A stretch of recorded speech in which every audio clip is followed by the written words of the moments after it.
రోజున మరి ఆహాబు రాజు ఆ యొక్క మరి నాబోతు యొక్క పొలాన్ని, ద్రాక్ష తోటను ఏం చేశాడు? కబ్జా చేయాలని ఆశించాడు. ఏం చేయడం అంట?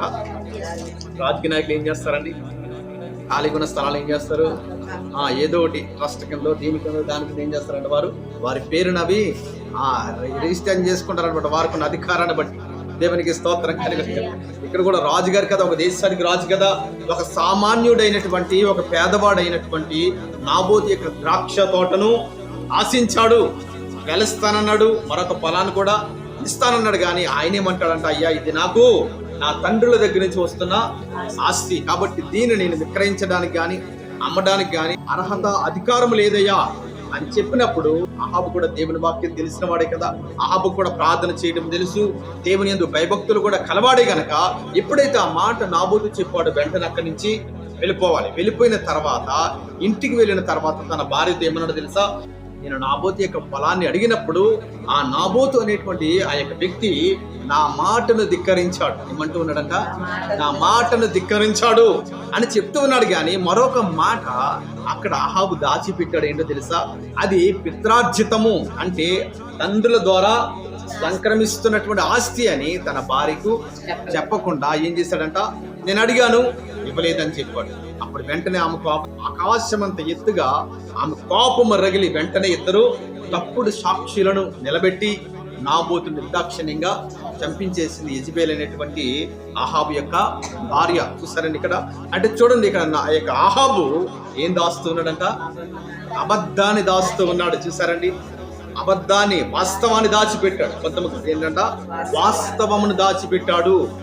వాస్తవమును దాచిపెట్టి తప్పుడు సమాచారాన్ని తన భార్యకు చెప్పాడు. చూడండి, ఇద్దరు వ్యక్తులను నిలబెట్టి నాబోతును ఈ భార్య చంపించినప్పటికీ కూడా ఈ భార్య మీదకి శిక్ష రాలేదు. కానీ ఎవరి మీదకి వెళ్ళిందంట? అహాబ్ మీదకి వెళ్ళింది దేవుని యొక్క తీర్పు. అంతే కదా.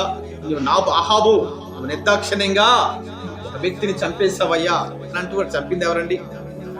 భార్య చంపించింది. భార్య మీదకి శిక్ష వెళ్ళాలి కదా. కానీ ఇక్కడ భార్య మీదకి ఏ శిక్ష రావట్లేదు, కానీ భర్త మీదకి మాత్రమే శిక్ష వచ్చింది. ఎందుకంటే ఒక తీర్పరుగా ఉన్నాడు, నాయకుడిగా ఉన్నాడు, రాజుగా ఉన్నాడు.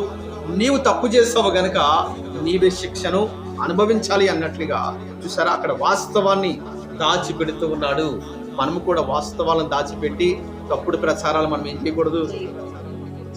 వాళ్ళ మీద వీళ్ళ మీద చాడీలు చెప్పడం కానీ, లేనిపోని మాటలు చెప్పడం కానీ, ఇవన్నీ కూడా దేవుని దృష్టికి హేయమైన క్రియలన్నమాట. దేవుని నామానికి స్తోత్రం కలుగునుగాక.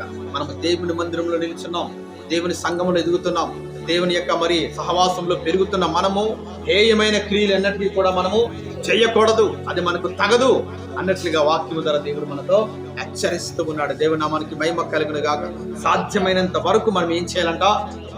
సమాధానకరంగానే మాట్లాడాలి. ఎలాగంట? సమాధానకరంగానే మాట్లాడాలి. శిష్యులతో దేవుడు అంటాడు కదా, మీరు వెళ్ళిన ప్రతి చోట మీకు శుభము కలుగును గాక. ఏమనాలంట వాళ్ళు? మీకు శుభము కలిగిన గాక, సమాధానము కలిగిన గాక అన్న మాటలు మాత్రమే మీరు ప్రకటించండి. దానికి వారు అర్హులైతే ఆ దీవెన వారు పొందుకుంటారు. ఒకవేళ అనర్హులైతే ఆ దీవెన మీతో పాటుగానే వచ్చేస్తుంది. దేవుని నామానికి స్తోత్రం కలుగును గాక.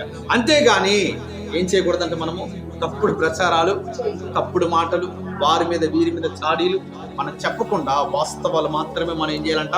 చెప్పేవారుగానే ఉండాలి. మన మాట సమాధానకరంగా ఉండాలి. దేవునికి స్తోత్రం కలుగునుగాక. మన మాట ఒక వ్యక్తిని బలపరిచే విధంగా ఉండాలి, ఆదరించే విధంగా ఉండాలి. ఇదిగో మరి దేవుని వైపు మళ్లించే విధంగా ఉండాలి. దేవుని ప్రేమ కలిగి ఆ ప్రేమతోనే మనము మాట్లాడాలి, కానీ గొడవలు పెట్టే విధంగా మనము మాట్లాడకూడదు. దేవుని నామానికి స్తోత్రం కలుగునుగాక. మన మాట వలన గొడవ అనేది జరగకూడదు. ఒక మాట ఏం చేస్తుంది తెలుసా? అడవిని సహితము తగలబెడుతుందంట. అర్థమవుతుందండి? అంటే ఆత్మీయ కోణంలోగా ఆ మాట చెప్పబడుతూ ఉంది. ఒక చిన్న మాట అనేక కుటుంబాలను కూలగొట్టేస్తూ ఉంది అన్నమాట. అనేక గొడవలు రగిలిస్తూ ఉంది ఒక చిన్న మాట. కాబట్టి మాట్లాడే విషయంలో చాలా జాగ్రత్తగా ఉండాలని అనేక మారులు మన నాలుక గురించి, నోటి గురించి, మాటల గురించి పరిశుద్ధ గ్రంథంలో రాయబడ్డాయి. దేవుని నామానికి మహిమ కలుగును గాక. కాబట్టి మనం ఏం చేయాలంటే సాధ్యమైనంత వరకు సమాధానకరంగానే మనం మాట్లాడాలి. సమాధానకరంగా మనం మాట్లాడాలి. ఇదిగో మన మాట అనేక మందికి ఆదరణ కలిగించే విధంగా మనం మాట్లాడాలి. ఇది దేవుడు మనతో మాట్లాడుతున్న అద్భుతమైన మాట. ఇది దేవునికి స్తోత్రం కలుగును గాక.